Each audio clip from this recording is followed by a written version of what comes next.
podcast Binge Audio.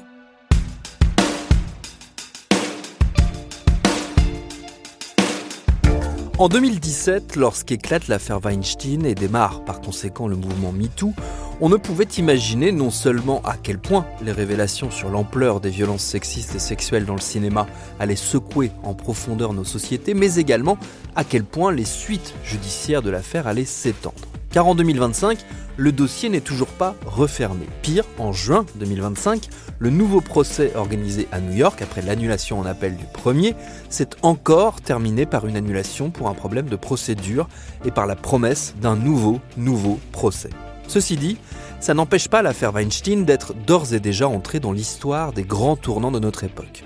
Une affaire qui a démarré grâce évidemment aux témoignages des victimes, mais aussi grâce au travail d'un journaliste, un certain Ronan Farrow, dont l'histoire et l'étonnante personnalité sont au cœur de cet épisode. Je suis Thomas Rozek et vous écoutez Programme.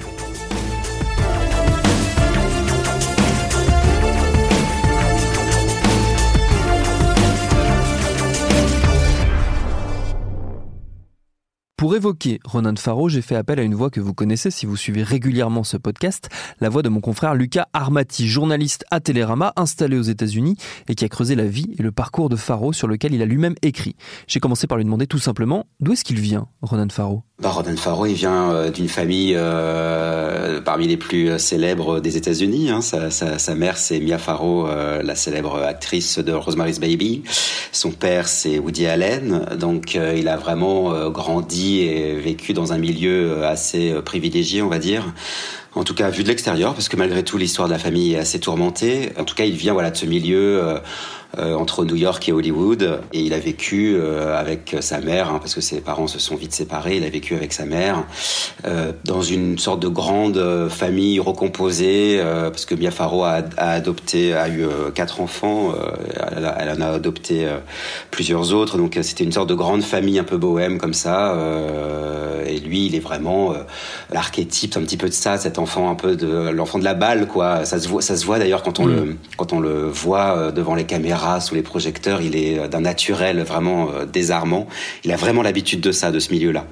Après, il est pas du tout, c'est pas un enfant de star décérébré. Bien au contraire, c'est une vraie tête, Ronan Farrow, et il a été très précoce dans ses études. Ouais. On peut vraiment dire que c'est un surdoué.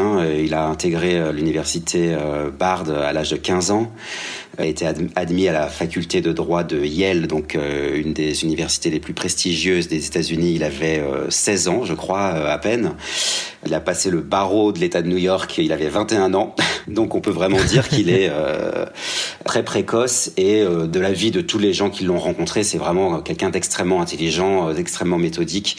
Il n'a pas en tout cas utilisé sa célébrité pour frayer juste dans les soirées mondaines. Il a vraiment fait quelque chose de sa position, et voilà quoi. Il vient vraiment de ce milieu-là. Au-delà des paillettes et du glamour, il y a des éléments assez dramatiques, tu le disais, dans sa vie et dans sa jeunesse, notamment son rapport avec son père, qui s'est, on va dire, complexifié, voire a volé littéralement en éclats de manière presque publique, puisque ça s'est vu dans les journaux, tout a été étalé au vu et au su de tout le monde. Ouais, tout à fait.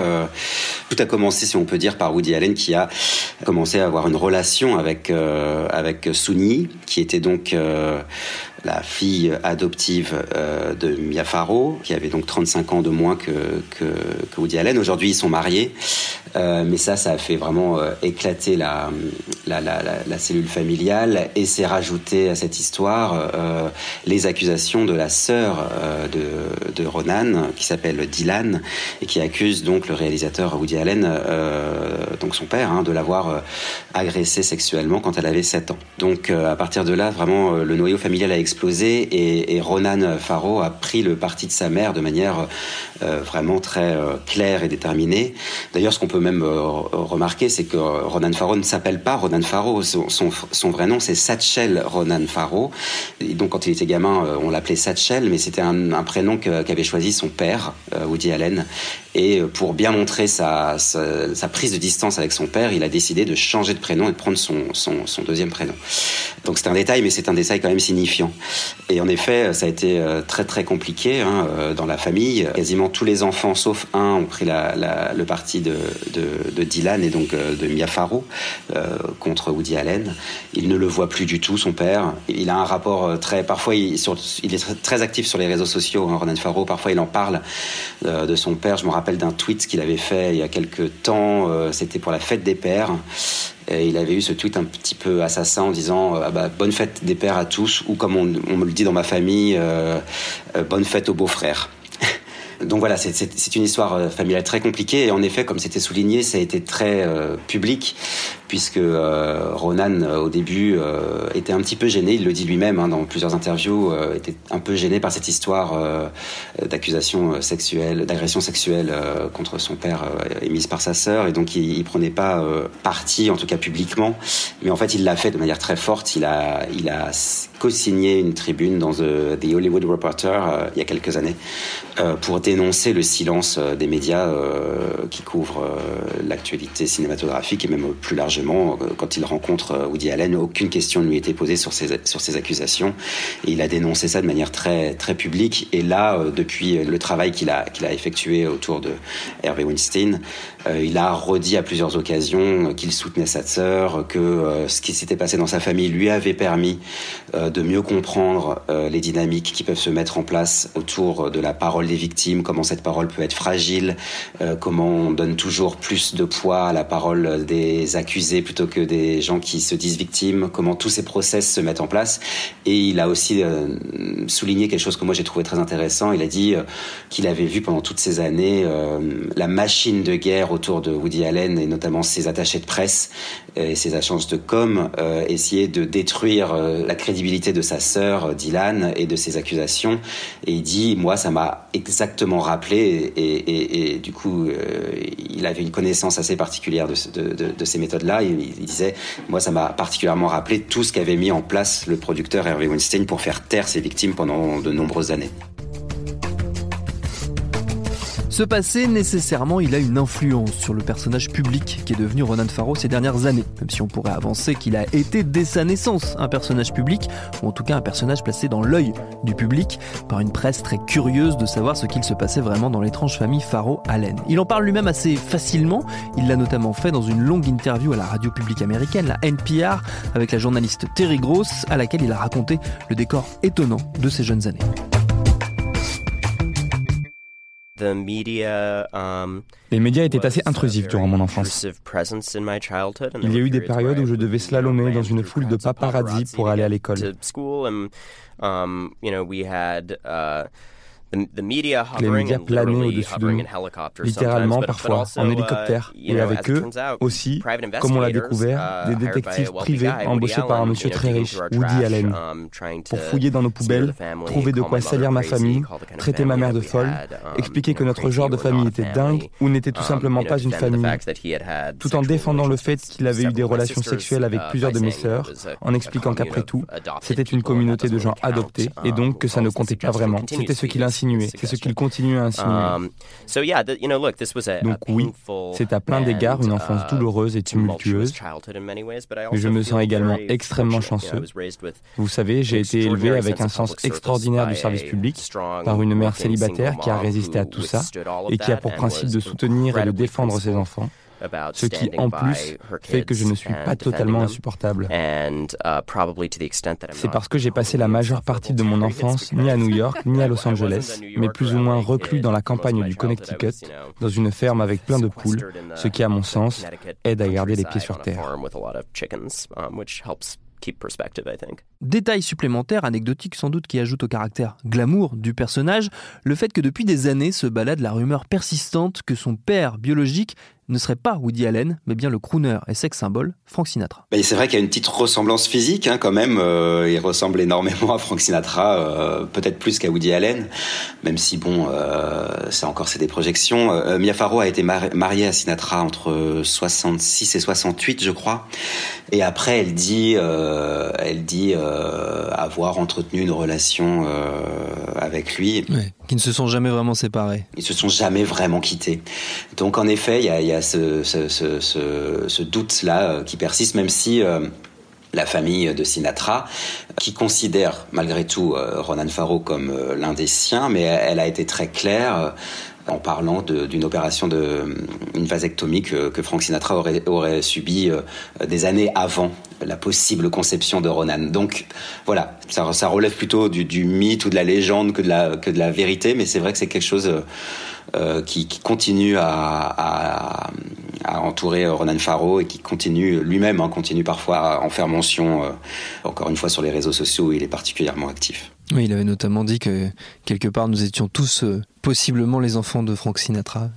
C'était une de ses sorties qui était pas mal. Rapport à au passé un petit peu de séducteur de Frank Sinatra. Oui. Si on en revient à l'affaire Weinstein justement, comment est-ce que lui se retrouve alors qu'il n'est pas destiné à être journaliste, il a pas cette formation-là et c'est pas le parcours de vie qu'il a nécessairement choisi. Comment il se retrouve à incarner justement une forme de journalisme d'investigation jusqu'à récolter, en tout cas pour son journal, parce que c'est le New Yorker qui l'a récolté, le prix Pulitzer, qui est la plus haute distinction qu'on peut recevoir dans le journalisme américain. Comment il se retrouve, lui, à suivre ce chemin-là ? Il a en effet pas une formation de journaliste à la base. Ceci dit, il a quand même assez vite commencé à travailler vers le journalisme, parce que même s'il a commencé en fait en sortant de ses études de droit, il a commencé à travailler dans la diplomatie et dans le monde politique. Il a bossé à la commission des affaires étrangères de la Chambre des représentants. Il a été dans l'équipe de Richard Holbrooke, qui était un diplomate assez connu aux États-Unis. Il a fait partie de l'équipe d'Hillary Clinton. C'était son conseiller jeunesse en 2011 quand elle était secrétaire d'État. Secrétaire d'État, exactement. Donc il était plutôt parti dans cette optique-là de travailler dans le champ politique et diplomatique. Ceci dit, le journalisme l'a toujours intéressé. Il a écrit un premier bouquin sur la diplomatie, puis il a eu une émission sur MSNBC qui n'a pas très bien marché, puis NBC lui a redonné une autre émission qui s'appelait Undercovered with Ronan Farrow, et dans ces émissions-là, il faisait des reportages sur des sujets de société. Et il a rencontré Rose McGowan à cette occasion-là, qui est une des actrices principales accusatrices d'Harvey Weinstein et qui a parlé à Ronan Farrow de cette histoire-là. Donc Ronan Farrow a commencé à travailler sur cette histoire pour la chaîne NBC, et je pense, d'ailleurs il le dit lui-même, que son statut d'enfant star lui a ouvert beaucoup de portes et lui a permis de contacter directement beaucoup d'actrices, par exemple, assez facilement, alors qu'un journaliste lambda aurait peut-être mis plus de temps à les avoir au téléphone ou à pouvoir les rencontrer. Ceci dit, ça n'a pas du tout été facile pour lui, je veux dire, cette enquête. Ça lui a pris, je crois, 10 mois pour la sortir, et ça a été 10 mois très très intenses et très difficiles. Il en a passé 7 ou 8 pour le compte de NBC, et NBC, en fait, à chaque fois qu'il revenait avec des nouveaux témoignages ou avec des nouveaux éléments, c'est ce qu'il raconte, ses patrons étaient très très réticents à sortir cette enquête sur Harvey Weinstein. Lui, aujourd'hui, soutient que en fait NBC ne voulait pas sortir cette affaire et a tout fait pour l'enterrer. À un moment, il se trouve que il part de NBC pour ensuite aller proposer son enquête, qui était déjà quand même pas mal avancée, à magazine New Yorker, magazine de la presse écrite américain. Donc voilà, c'est comme ça que ça s'est passé. Une sorte de concours de circonstances qui l'ont amené à travailler sur ces sujets. Il dit en tout cas avoir tout le temps été, enfin si il s'est dirigé vers le journalisme, c'est pour, il le dit lui-même, vraiment enquêter sur les abus de pouvoir. C'est ça qui l'intéresse, et Harvey Weinstein était l'incarnation presque parfaite des abus de pouvoir, puisque au-delà des accusations d'agression et de viol, c'est aussi toute une machine pour faire taire les victimes, pour faire peur aux journalistes. Et donc c'est vraiment comment cet homme, pendant des années, a utilisé ses relations, son influence, son argent, parce que il avait employé des firmes, des compagnies très très chères pour faire ce travail-là. Tout ça dans l'objectif que jamais ne sortent ces affaires-là. Ce travail d'enquête, avant de le raconter aujourd'hui dans son livre Catch and Kill, Les faire taire en français, Ronan Farrow en a tout de suite fait le récit. Il l'a intégré à ses révélations pour faire comprendre pourquoi l'affaire Weinstein avait mis tant de temps à sortir. Au passage, il décrit les menaces, les pressions qu'il a subies, des manœuvres qu'on jurerait sorties d'un film noir à l'ancienne. Il en a parlé tout récemment dans le Late Show, une institution de la télé américaine animée désormais par Stephen Colbert, qui notamment lui a demandé si la sensation de danger qui avait pesé sur Farrow durant toute l'enquête était due à de la paranoïa ou à des menaces concrètes. Je pense que c'était un peu des deux. J'étais en permanence sur mes gardes et je croisais souvent les mêmes têtes. Je voyais la même voiture garée devant chez moi. Sur le moment, je ne savais pas si je n'étais pas en train de devenir dingue. Mais j'ai finalement pu remonter le fil de ces appels bizarres que je recevais. Des appels menaçants, des textos étranges, des trucs comme ça. Ça a l'air complètement délirant, mais dites-vous bien que cette histoire, et j'en ai la preuve formelle, implique un espion russe et un espion ukrainien qui tous les deux faisaient des planques devant chez moi et me suivaient partout. À un moment, ils ont même réussi à me tracer grâce au GPS de mon téléphone. Alors que j'essayais de faire sortir secrètement l'histoire par le New Yorker après que NBC ait refusé de la diffuser, eux, pendant ce temps-là, recevaient ma position en temps réel. Et puis à un moment, une source m'appelle, en se faisant appeler par le nom de code Axiom, et me dit « Je suis dans la surveillance, remontez la rue pendant plusieurs blocs, entrez dans ce resto, puis dans cet autre resto. » Et c'est là qu'elle me montre toutes ces photos de moi prises en filature. Par certains aspects, tout ça était complètement absurde. Par exemple, ces deux espions, c'était un peu Dupont et Dupont. Ils ont quand même suivi le mauvais mec pendant 3 jours, juste parce qu'il était blond comme moi.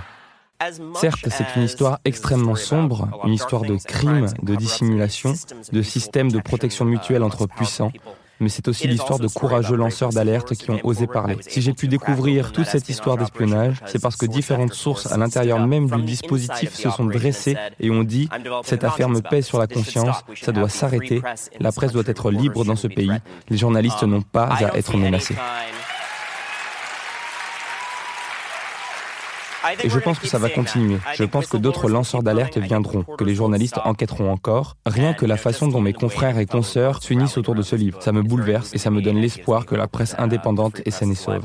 Cette dernière sortie sur l'état de la presse américaine, elle résume bien la position qu'occupe Farrow aujourd'hui dans le paysage public américain. Il est LE journaliste, celui par qui le scandale éclate, alors même que son article sur l'affaire Weinstein est intervenu en réalité quelques jours après un premier papier dans le New York Times révélant les accusations. Et c'est quand même lui qui incarne la vérité sur cette affaire. Alors c'est vrai qu'il a un petit peu supplanté les deux journalistes qui ont sorti en premier l'affaire dans le New York Times, même si elles ont aussi reçu le prix Pulitzer en même temps que Ronan Farrow. Ce qu'il y a, c'est que le premier papier que les deux journalistes du New York Times ont sorti était un papier sur le témoignage des victimes d'Harvey Weinstein, et Ronan Farrow lui a sorti 3 papiers coup sur coup dans les semaines suivantes, qui parlaient évidemment de ces témoignages, mais il est allé plus loin, si on peut dire, un petit peu plus rapidement, en justement racontant comment ça se faisait que toutes ces affaires n'étaient pas sorties pendant toutes ces années. Et il y a notamment un de ces papiers, de ce triptyque qui a fait beaucoup parler de lui, qui était un papier qui racontait comment Harvey Weinstein avait en effet fait appel à une entreprise qui s'appelle Black Cube, et qui est une entreprise composée d'anciens apparemment agents secrets du Mossad, qui ont des méthodes particulières pour étouffer les affaires et faire peur aux personnes qui pourraient parler, et décourager les journalistes qui voudraient s'aventurer sur ce terrain-là. Donc ça a été vraiment le petit plus que Ronan Farrow a apporté médiatiquement parlant. Et puis c'est vrai que quelque part, la tension médiatique aurait été énorme autour de ces affaires, mais que le fils de Woody Allen, lui-même accusé d'agression sexuelle, sorte cette affaire, ça a évidemment attiré énormément l'attention des médias. Son parcours à lui a aussi joué dans le fait qu'on parle peut-être un petit peu plus de Ronan Farrow que des deux journalistes, Jodie Counter et Megan Tolley du New York Times. Oui, le storytelling était presque parfait dans l'affaire. Ce qui s'est passé par la suite, c'est que Ronan Farrow ne s'est pas arrêté là. Il a continué d'enquêter sur des dossiers qui peuvent ressembler par certains aspects à l'affaire Weinstein. Oui, tout à fait. Il a continué à travailler sur ces dossiers-là. Et une fois qu'il a commencé, c'est une sorte de cercle vertueux, si vous voulez. Les lanceurs d'alerte se tournent naturellement vers lui. D'ailleurs, sur son profil Twitter, pendant longtemps, je ne sais pas si c'est toujours le cas, mais il laissait laissait son adresse mail, il donnait son adresse mail à tout le monde pour qu'on puisse lui envoyer des infos si les gens en avaient. Donc il était très preneur d'informations sur ces sujets-là, ce qui lui a permis de sortir des affaires sur plusieurs personnalités. Encore dans le monde des médias, par exemple, il y a eu le président de la chaîne CBS, Les Moons, oui, qui a dû démissionner suite à des articles de Ronan Farrow qui racontaient les accusations d'agression sexuelle. Il y a eu le procureur général de l'État de New York, Eric Schneiderman, pareil, qui a dû démissionner suite aux articles de Ronan Farrow. Récemment, Ronan Farrow, il a sorti un article un petit peu dans le sillage du scandale Jeffrey Epstein, qui était ce milliardaire accusé de trafic de jeunes filles qui s'est suicidé dans sa prison. Mais il a sorti un volet de cette affaire-là qui concerne le MIT, le Massachusetts Institute of Technology. Donc il a continué en effet à creuser le sillon, et avec à chaque fois des affaires qui ont énormément fait parler et qui ont eu des conséquences directes. La plupart des personnes ont dû démissionner de leur poste. Il y a des enquêtes qui sont en cours pour la plupart de ces affaires. Est-ce qu'il incarne un nouveau visage ou une nouvelle manière de faire dans le journalisme américain ? Comment est-ce qu'il est perçu par la profession des journalistes ? Je ne sais pas s'il incarne un nouveau visage. En tout cas, il a le visage parfait du journalisme comme on peut se l'imaginer, à la fois rigoureux, méthodique, avec des enquêtes quand même qui lui prennent des semaines et des semaines de travail. Donc elles sont béton, ces enquêtes. Ce que je veux dire, c'est qu'elles sont hyper carrées, et en même temps, il passe très bien à la télé. Il est à chaque fois soutenu par un plan com vraiment hyper efficace. Il est sur tous les plateaux des late shows, il est dans les bonnes émissions télé sur les chaînes d'infos. C'est un très bon client. Ça explique aussi sa renommée et le fait qu'il soit aussi présent dans l'espace médiatique américain en ce moment. Là, il a sorti récemment son livre. En une semaine, il en a vendu 100 000 exemplaires. Évidemment, c'est parce que le contenu est excellent. C'est aussi parce que la campagne de pub qui accompagne Ronan Farrow est aussi très efficace. Je ne sais pas s'il incarne un nouveau journalisme. En tout cas, il sait utiliser les outils aujourd'hui qui vont permettre à ses enquêtes et à son travail d'atteindre le maximum de personnes.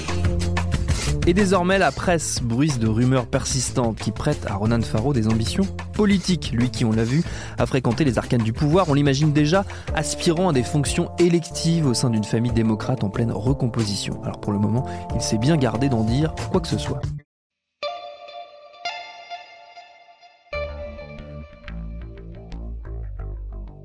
Merci à Lucas Armati pour ses réponses. Programme B, c'est un podcast de Binge Audio, préparé par Lauren Bess, réalisé par Victor Dubin. Tous nos épisodes, les anciens comme les nouveaux, sont à retrouver sur toutes vos applis de podcast préférés. Cherchez-nous sur Internet si vous voulez nous parler, et à très vite pour un nouvel épisode.